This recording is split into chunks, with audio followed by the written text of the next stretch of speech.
by the rivers of Babylon. Yeah, we sat down and we cried when we remembered Jerusalem. We were sick, Lord, near to dying. Oh,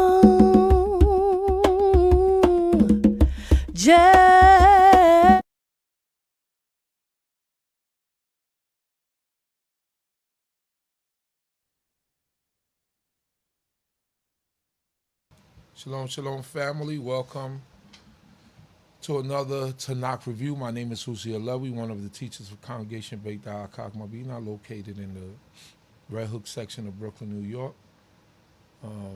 Thanking the Creator of heaven and earth for all things life, food, clothing, and shelter, wisdom, knowledge, and understanding. Thanking the Creator also for all things and everything, and for just being able to be here, breathing. Just sending out an early Shabbat Shalom to everyone out there, and also sending our condolences to the family of one of our elders that just passed away, even Adonia Kesquel. Praying for his family, for speedy recovery, for speedy healing, and also praying that the Most High God would be with them, and I pray that the Most High God would cause his name to be for blessing in the midst of the nation of Yisrael. Also, continuous prayers for one of our sisters in our congregation, even our sister Jessica, praying that the Most High God will be with her and heal her, protect her, be with her family, be with her husband. But we praying for recovery for her, our sister Jessica. I pray that the Most High God be with her and guide her. So we're going to move straight ahead, and we're going to go over Psalm 67 with one of my teachers and one of my mentors, that being Nasik Zurishaddai ben Yehudah. How are you, Nasik? Great, and also my condolences for the family of Adonia. Yes, Kesquel. May the Creator comfort him with all other mourners of Zion, and they find a speedy recovery from their loss. Man that's well known and respected in the community. First, I'd like to say, giving praise to the Supreme General Universe, God, my forefathers, Abraham, Yitzchak, Yaakov, due respects to the platform on the D.C.B platform, the leader, the spiritual leader, Chief Prince Area of Saska, to the host Chief Uzael, to the Princess Chief, Rabbani, Coney, and Marine visitors, the whole house Israel, I greet you on the time of forefathers, Shalom Aleichem, and the early Shabbat Shalom. And I'd like to say, Adonai Septadi Takupia Gich Yatheka, O Lord, down my lips, my mouth should declare that praise. I'd like to make a correction I did, a correction on a mistake I made earlier when I was speaking on the last psalm. We're still trying to get this video stuff together here. And maybe about another week, I should have it together when I'm back in my own neighborhood. Where I mentioned that out the 15 songs of ascents that when I did the 122nd psalm, that the actual psalm that actually had a difference opening out the 15th psalm from 120 to 134 is the 121st psalm. In the 121st psalm, it talks about Shir Lama Olo, which is a little different from Shir Hama Olo, which is the other psalms that open up in the ascent. I just want to make that correction right now, just to move on a little faster. I'll be covering the portion of Psalm 67 that coincides with the Sidra, not so. Now, for those that might be following Israeli time frame, that they be doing Behol Atheka, which I'm not going to do today for the sake of time. And so we're doing that. So I'll do my best to present Behol Atheka next time when I have the opportunity and the privilege to be on the program. But not so covers from Numbers, the 4th chapter, 21st verse to the 7th chapter, 89th verse. The Haftorah that goes along with it is Judges 13 to the 25th verse in Judges. And then the Psalm, once again, is 67th Psalm. Which is interesting that this is actually the longest sidra in the scriptures. Have 176 Pesukim. And the longest psalm in the book, interesting enough, has 176 verses, Pesukim, as well. Whether it's intentional, coincidental, but they also have an impact when you look at when you go with the 119th Psalm, the 176 verses, as well as you're dealing with this particular portion of Nasik. Nasik usually occurs before Shavuot and after Shavuot, and most of the times, right after Shavuot or just before Shavuot. What is interesting is that this particular portion of Nasik covers about 8 different topics, and when we deal with the Haftorah, it basically focus on one particular topic, which is a small minor topic, and a little tinge or hint from another topic within the Sidra itself. So I'm just going to just open up and just read a little bit and give some highlights on it from the beginning of our Nasik. And the Lord spoke unto Moses, saying, take the sum of the sons of Gershon also by their fathers' houses and by their families. So in the beginning, and the word Nasik means to lift up. Normally, it was right after, and all this is being done pretty much at the dedication of the Mishkan, and the altar. And which is interesting enough that you have so many different topics that's covered within this particular sidra. I mean, that's just focused on and talked about. So I'm just going to read about a few of the topics, then we're going to jump right into maybe 1 or 2 little areas, and then read the psalm that goes along with it. So first, it talks about the duty of the Levites, dealing with the duties of Gershon, Merari, and the Kohathites, their duties. And also, and then it does with a numbering of the Levites as well. And then it goes on and talks about unclean people that are supposed to be put out to camp. So it deals with that particular portion. Then it goes on to the restitution for people that have certain atrocities or are guilty of certain trespass against other individuals, and paying about a principle there. Then it goes from there, from the trespass offerings that it deals with in this particular portion. And it goes straight into the trial of jealousy. Now, the trial of jealousy I spoke on at length when I dealt with the Sidra. And what is interesting, that the trial of jealousy seems to jump out of nowhere, into this particular area. So some people would think of it as a metaphor, and there's a lot written in the commentaries on what they refer to as the Sotar, which is the woman that's actually accused of infidelity. And what is interesting, normally about 2 or more witnesses a matter established in Torah. This is the only area in Torah where just a person, the husband, have a gut feeling, no evidence at all, and make a charge against a woman. And then when he makes a charge against a woman in this particular portion, that it don't go before a judge. It goes before the priest. Now that's the thing. Most times when you have charges in the land, it goes before a judge. And what's unique about it is that when it goes before the priest, the priest does not judge the case. He just performs a ritual and let the outcome be that from just a spiritual matter of God. So this is the only area with trial ordeal where a person is accused of a capital crime with no evidence and being brought before not a judge but a priest, and the priest do not even judge the case. He just performed the ritual to find out what would be the results. Now that is something, that's one of the most strongest, themes in Torah to consider and think about.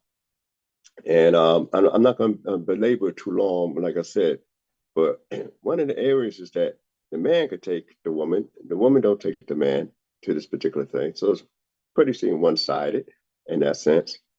Another area is that there's no law saying that she must take that test. There's no law saying that, all right, you accuse me, I don't want to go through it.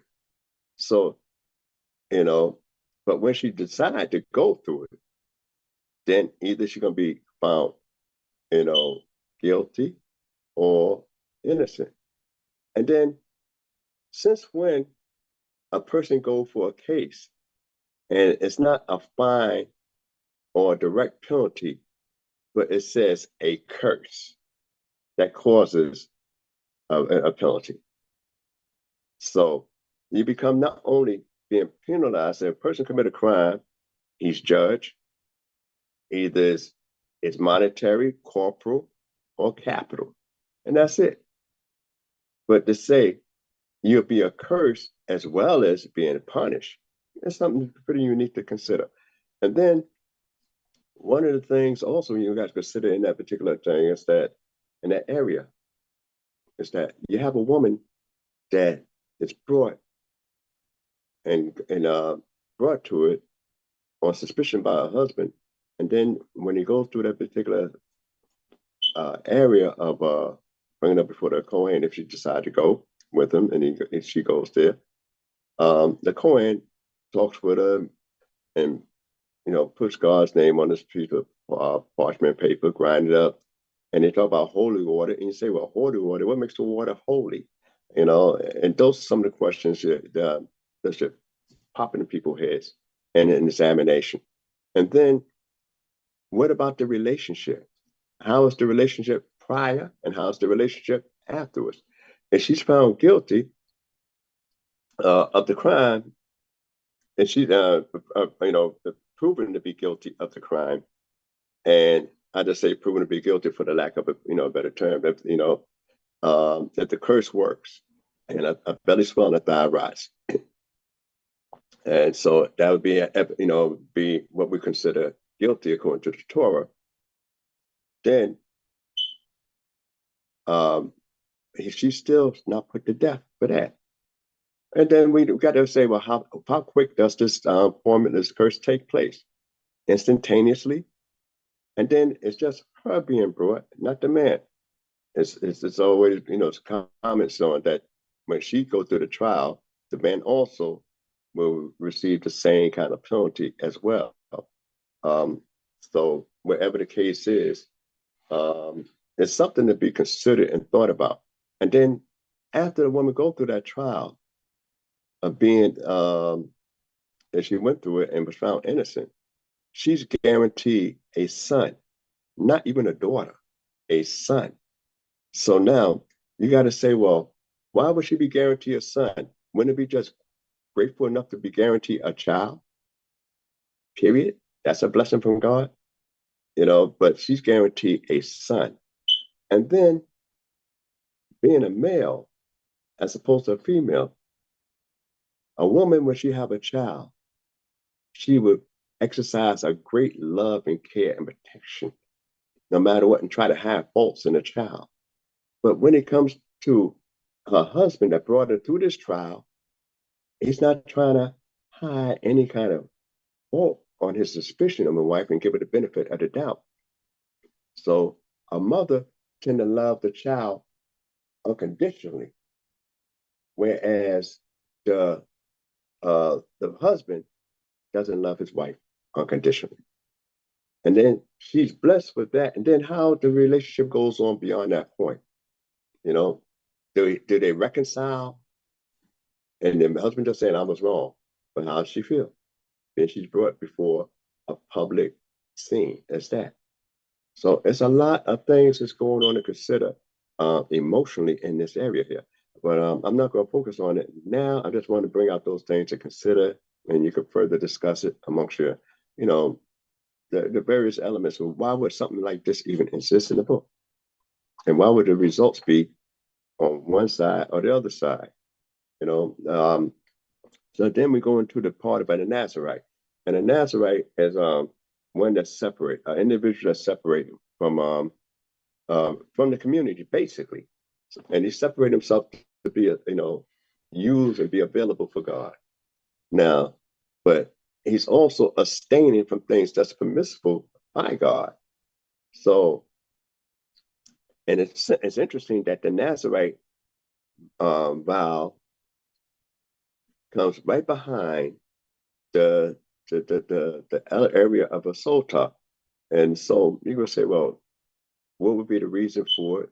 And then you got, like I said in the past, is that is the guy is a righteous individual to try to be more holy and accessible and used by God, or is it an individual that wasn't so great in his moral demeanor, and he wanted to say, I want to try to straighten myself up and be able to be available for God and change my life around.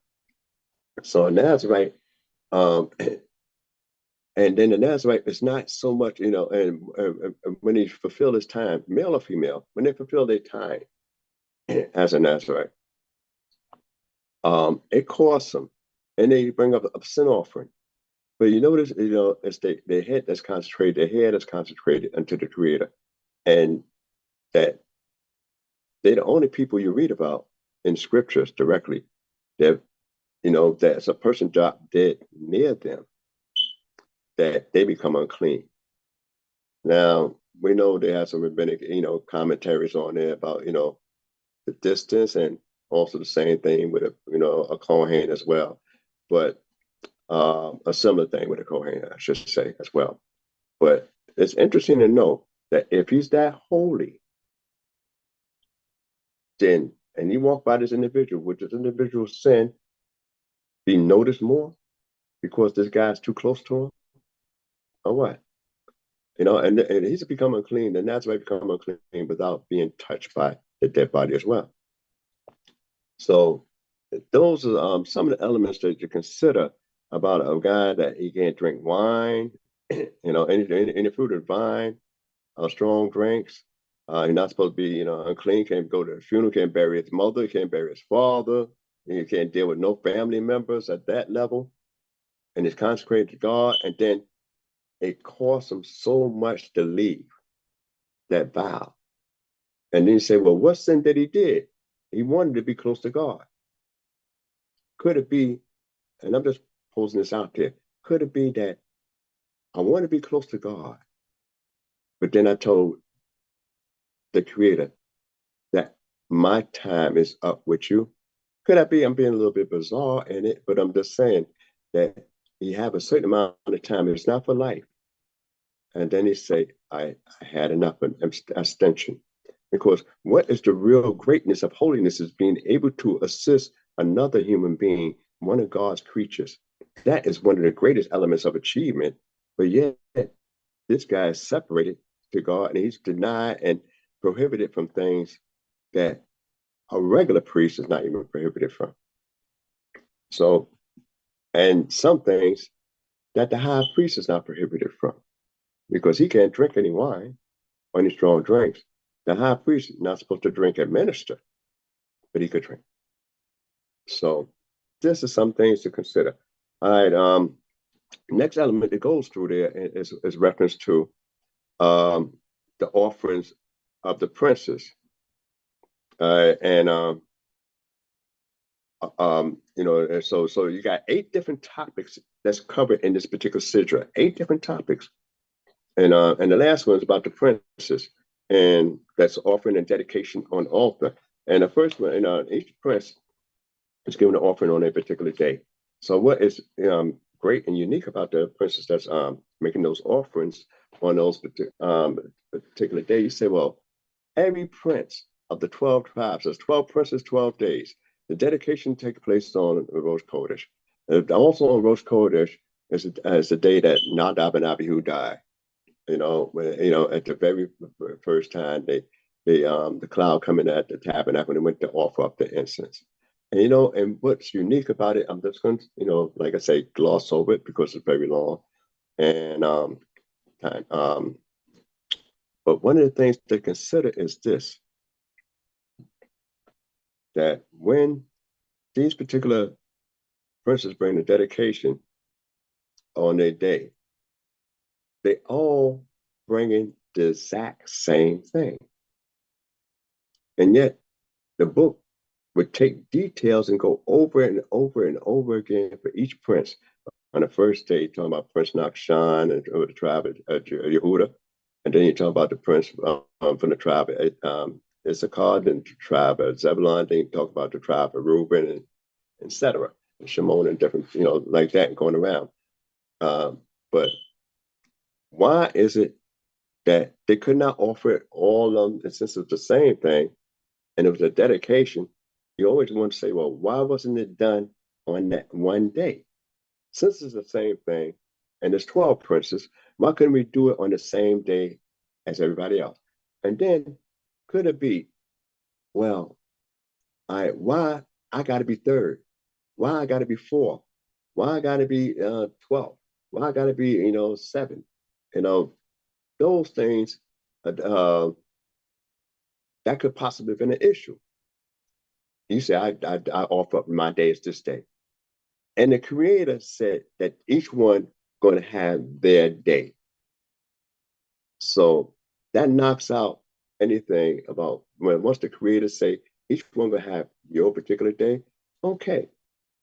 So why not just say that so and so from the tribe of Issachar brought offer up today, and that's it. Same thing.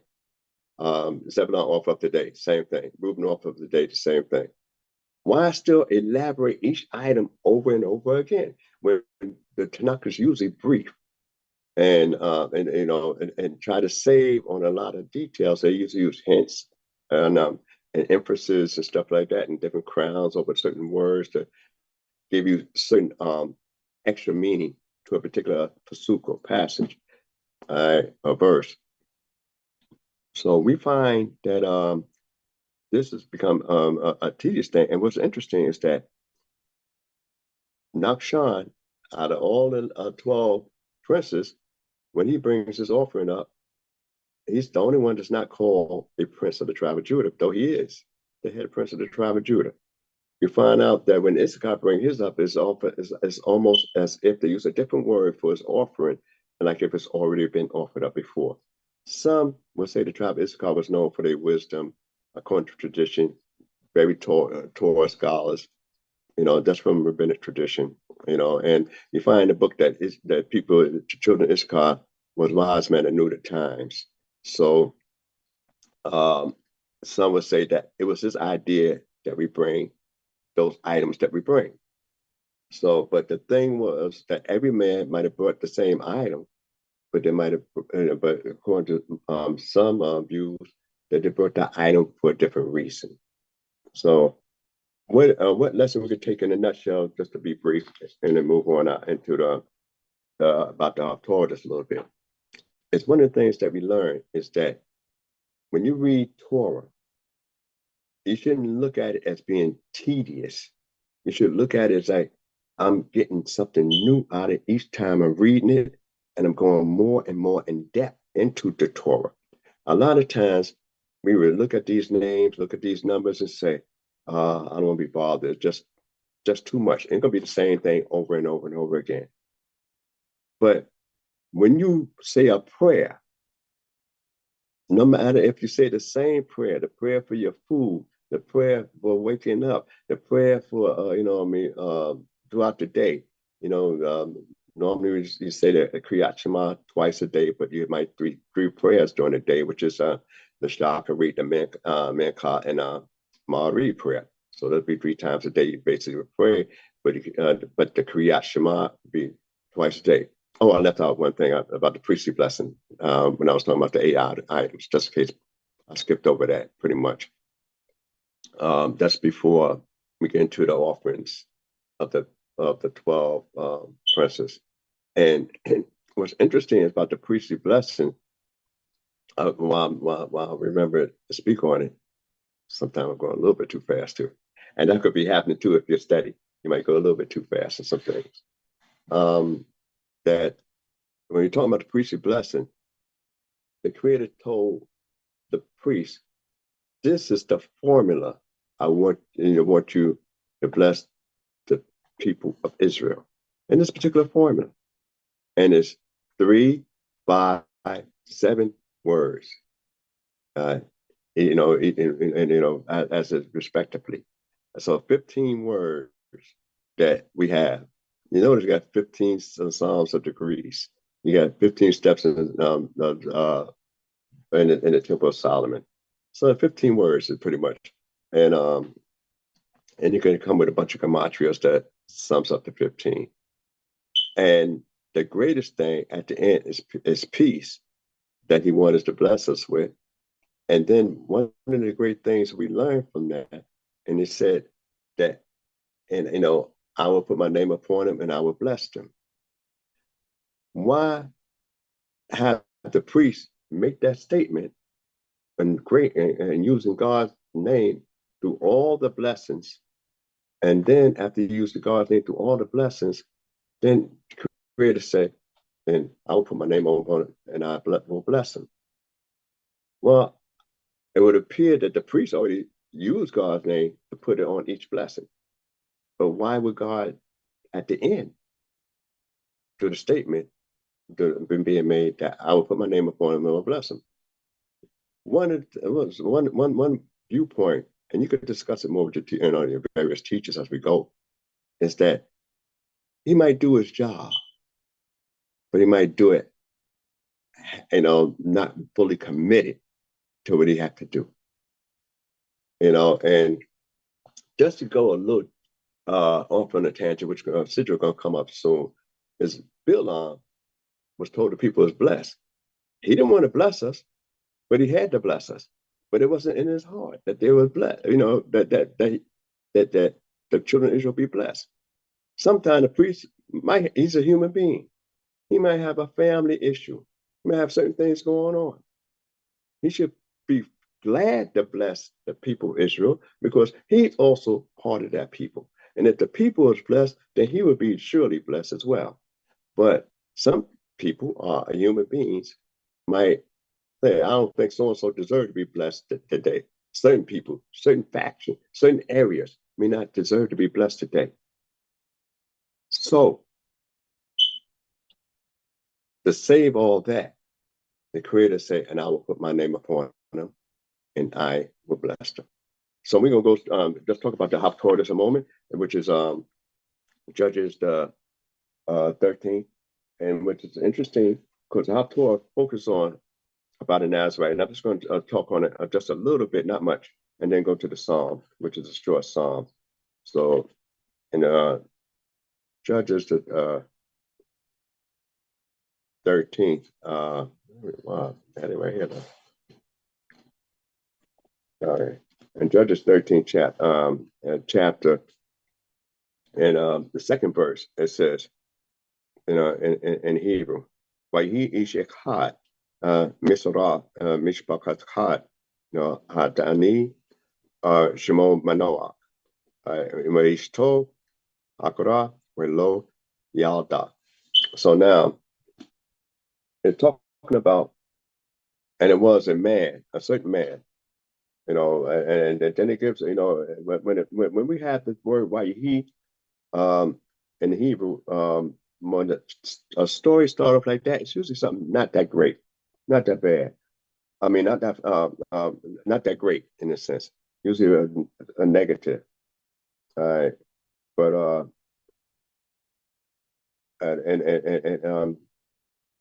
and tell you where it's from, Zorah, of the family of the Danites. But one of the things is, and it gives his name, Manoah. We don't know his wife's name in the book. It's not given here, but it's given in actual rabbinic literature. They give her a name, and they use different things to bring out her name. But we don't know her name directly from scriptures itself. But one of the things is that this during the time of Judges, when Israel did every man did what was right in their own eyesight. And this woman was being troubled by the Philistines. And we know that we got a great period of problems with the Philistines. It's like a 40-year span dealing with the Philistines. We know also that when they talk about this man, it says Ish Echad, which is strange. Ish Echad, one man. If everybody did what was right in their own eyesight, and we know the tribe of Dan was known, at the time, at this particular point in time, were worshiping idols for the majority. So he had to be one of the exceptional individuals that didn't worship an idol. And he had a wife that wasn't barren. Had a wife that was barren, excuse me. And one of the things to consider, okay, how did this tie in with the Sidra?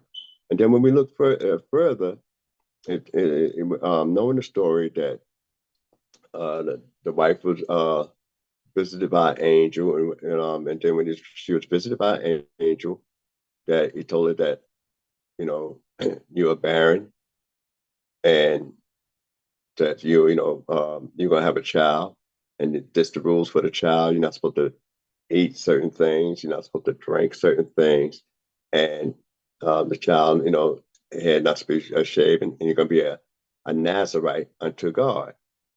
So one of the things we look at, that when he told her, she told her husband, and the husband evidently didn't meet her. Didn't believe her at first. They prayed to God and said that if the man that told the wife that, let him appear again. So this angel appeared to his wife a second time, and when he appeared a second time, it was in the field, and hence we know that she ran, told her husband, brought him to the man. We know the story pretty much, that when the husband asked how she'll be, raise a child and everything, that they wind up, telling her the exact same thing what the woman's supposed to do. And when it was told him what the woman's supposed to do, and the husband said, let me offer up something, offer you some bread, and and offer up something to you. And the angel said that if you're gonna offer, I'm not gonna eat any bread, and if you offer anything up, offer up to God, so that the type of spirituality that prevailed at that time amongst the tribe of Dan. Because here's an angel, but they think it's a man of God. They know it's a man of God, but they want to offer up to this man instead of the Creator directly. And the angel had to remind him.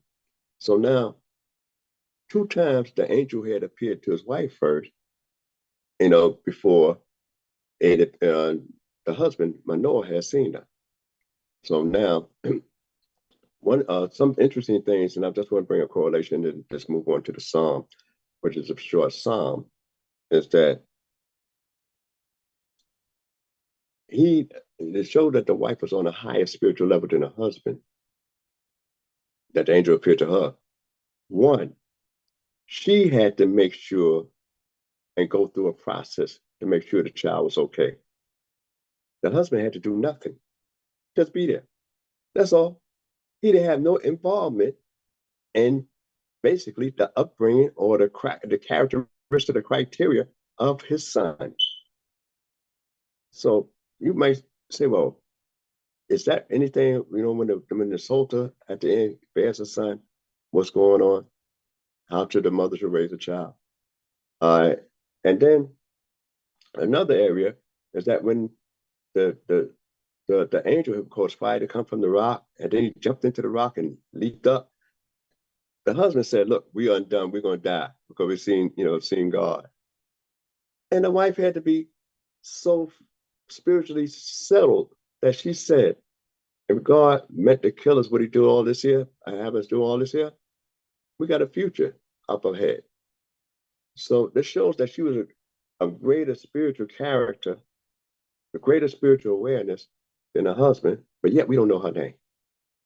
So there's some things that, talk about. Now, and the last thing I'd like to speak on in that area is that Shimshon was not a Nazarite because like the sense that we read about in the book of Numbers, etc. Because one, the Shimshon never made a vow to be a Nazarite.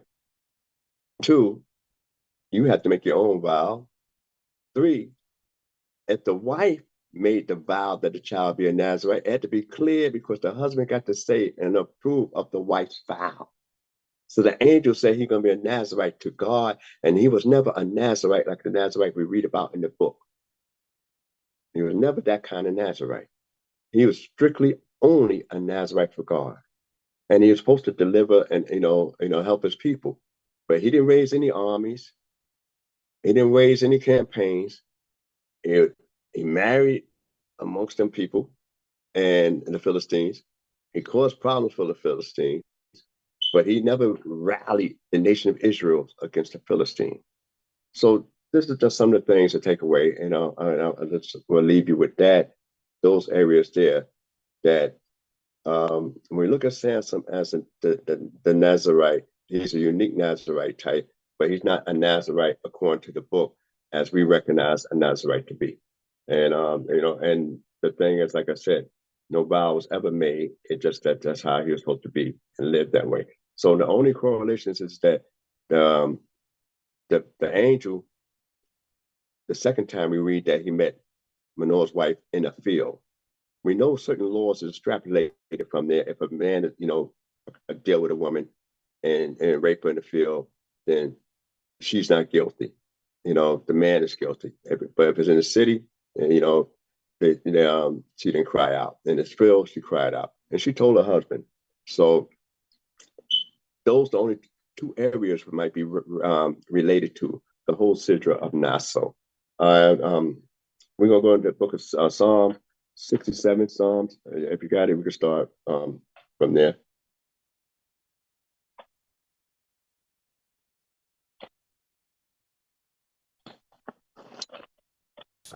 Going to the book of Psalm 67, Psalm 67. Hallelujah. Hallelujah.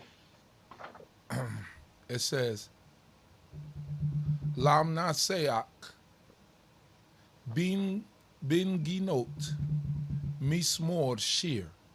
For the leader with string music, a psalm, a song. All right, the Song of Psalms. Normally a psalm just be a song, but this is a Song of Psalms. And you got some different phrases that comes like that, and without the book of Psalms. But this psalm is basically talking about focusing more on a messianic era, and when all mankind is supposed to, come together and stuff like that. But let's continue. It reads, God be gracious unto us and bless us. May he cause his face to shine toward us. Salah. Oh, right there. All right, so now right there, that's part of the priestly blessing. The first part, where it caused his face to shine. Use the word came, in there, So the cause his face to shine upon you, light up upon you. So what is extrapolating from that particular sidra is the priestly blessing there, because if God's face shine upon you and looked upon you, that then yours should also shine upon you. And then when you talk about grace, it's not even about your accolades that you achieve, and also it's something that you don't deserve. So when God lift up, kind of have graciousness, be gracious to you, then that means that you're getting something that you really don't deserve and having to earn, and not using that accolades to try to claim it. So that's related. This part here is related to the priestly blessing. First part of the priestly blessing. All right, continue. Verse 3, that thy way may be known upon earth, thy salvation among all nations. Let the peoples give thanks unto thee, O God. Let the peoples give thanks unto thee, all of them. O let the nations be glad and sing for joy, for thou wilt judge the peoples with equity and lead the nations upon earth. Selah. All right, there and there. All right, that means a lot of times, everybody loves fair judgment, equal judgment. And then when we look at that, that means that not only that, that's why we don't talk about a future, a messianic period, because the Messiah, according to the book, supposed to, you know, um, you know, show people and help judge people and help people to see the judgment of God more so.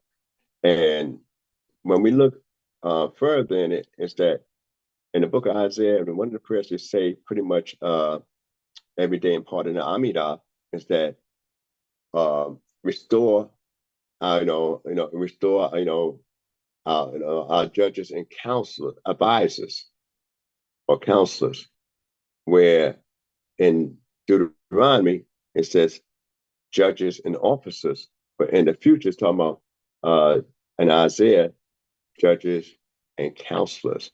Because why would a counselor as opposed to an officer? An officer enforces law. A counselor give you advice on how to perform that judgment that came, to you, and you want to do that. So people, when people recognize that it was a fair judgment, you have a state of shalom. You have a peace there, and people don't mind, even if the judgment might be not in their favor. They're glad it was done fairly, and they can walk away peacefully about that. Continue. Verse 6, it reads, "Let the peoples give thanks unto thee, O God. Let the peoples give thanks unto thee, all of them. The earth have yielded her increase. May God, our own God, bless us. May God bless us, and let all the ends of the earth fear him." Hallelujah. Hallelujah.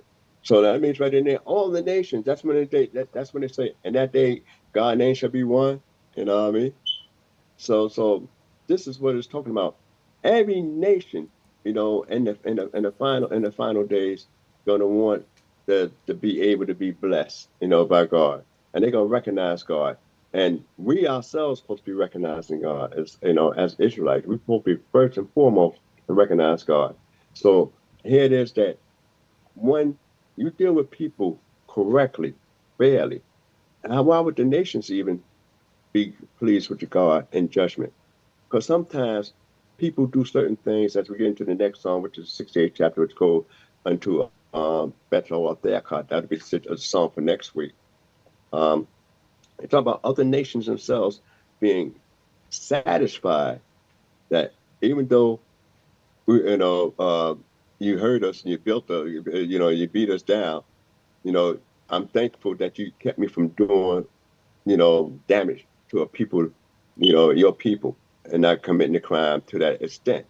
Because when we get to the next psalm next week, which I'll reiterate pretty much, is that it's like a drunk person. They get drunk and get ready to do some serious harm to another individual. And then he's drunk, he's not in his right mind. So somebody come behind him, beat him down, hold him, restrain him. And then when he sober up and he realized what he was about to do and he was saved from doing that, he'd thank the guy that stopped him from committing that atrocity. So that's what the other nations are going to do that did certain things to us as a nation of Israel when we get into the next psalm.